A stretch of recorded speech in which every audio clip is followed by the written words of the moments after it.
di kedalaman hutan belantara yang terluka, di mana pikus-pikas penebangan liar menggores pemandangan seperti luka yang tak kunjung sembuh. Muncullah sesosok penjaga yang tak biasa. Bukan manusia, bukan pula makhluk mistis. Ia adalah Echo 7, sebuah keajaiban teknologi yang lahir dari keprihatinan kita terhadap Ibu Pertiwi. Bayangkan sebuah robot, bukan yang terbuat dari baja dingin dan kaku, seperti di film-film fiksi ilmiah. Tubuh Echo 7 dirancang dari material komposit bioorganik, memungkinkannya bergerak lincah di antara pepohonan, seolah ia adalah bagian dari hutan itu sendiri. Misinya bukan untuk menghancurkan, tapi untuk menyembuhkan. Ini adalah kisah penjaga hutan Zamrud. Setiap pagi, saat embun masih membasahi dedaunan, Echo -7 memulai ritualnya. Dari kompartemen di tubuhnya, ia tidak mengeluarkan senjata, melainkan ribuan kapsul benih cerdas. Dengan presisi balistik, ia menembakkannya ke area-area gundul. Setiap kapsul adalah paket kehidupan, berisi benih-benih pohon endemik, nutrisi lepas lambat, dan mikroorganisme penyubur tanah. Dalam hitungan minggu, tunas-tunas hijau mulai menembus tanah yang tadinya mati. Inilah keajaiban teknologi bioregeneratif. Echo 7 tidak hanya menanam, ia merawat. Lengan-lengannya yang multifungsi bisa menyemprotkan kabut nutrisi, membersihkan gulma, bahkan meniru suara serangga penyerbuk untuk mempercepat proses pemulihan. Hutan yang tadinya sunyi, kini mulai kembali bernyanyi.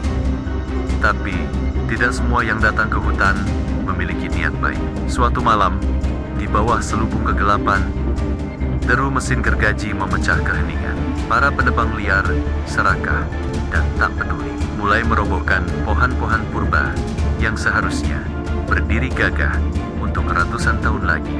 Namun, mereka tidak tahu bahwa hutan ini kini memiliki seorang penjaga. Sensor-sensor Echo 7 yang jauh lebih peka dari telinga manusia menangkap getaran dan suara abnormal itu seketika. Tanpa suara, ia meluncur di antara pepohonan. Matanya yang berpendar biru menganalisis situasi. Disinilah letak keunikan Echo 7. Ia diprogram dengan prinsip non-kekerasan yang absolut. Alih-alih menyerang, Echo -7 menggunakan cara yang jauh lebih cerdas. Pertama, ia memproyeksikan hologram ilusi optik di sekitar para penebang. Sosok-sosok binatang buas yang mengerikan muncul dan menghilang, membuat mereka ketakutan dan kebingungan. Kemudian, dari drone-drone kecil yang diluncurkannya, ia menyemprotkan jaring biodesif yang lengket namun tidak berbahaya. Jaring ini mengeras dengan cepat saat terkena udara, melumpuhkan peralatan mereka dan mengikat kaki mereka dengan lembut namun kuat ke tanah. Mereka terjebak tanpa satu goresan pun di tubuh mereka. Panik, tapi aman. Saat fajar menyingsing, para penjaga hutan manusia tiba di lokasi.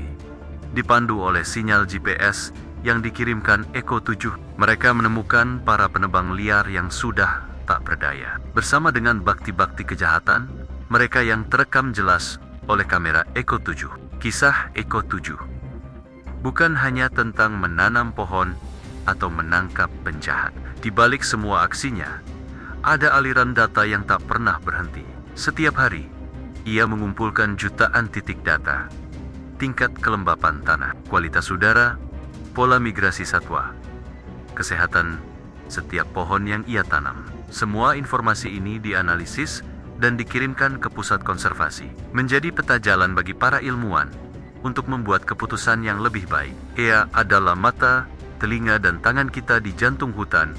Echo -7 adalah simbol harapan, sebuah bukti bahwa teknologi, jika digunakan dengan bijaksana dan hati nurani, bisa menjadi sekutu terkuat kita dalam menyembuhkan planet ini. Ia bukan sekadar mesin. Ia adalah perpanjangan dari keinginan kita untuk melihat hutan kembali rimbun, untuk mendengar nyanyian alam sekali lagi, dan untuk memastikan bahwa warisan Zamrud ini akan tetap ada untuk generasi yang akan datang. Sang penjaga hutan Zamrud terus berjaga, dalam diam demi kehidupan.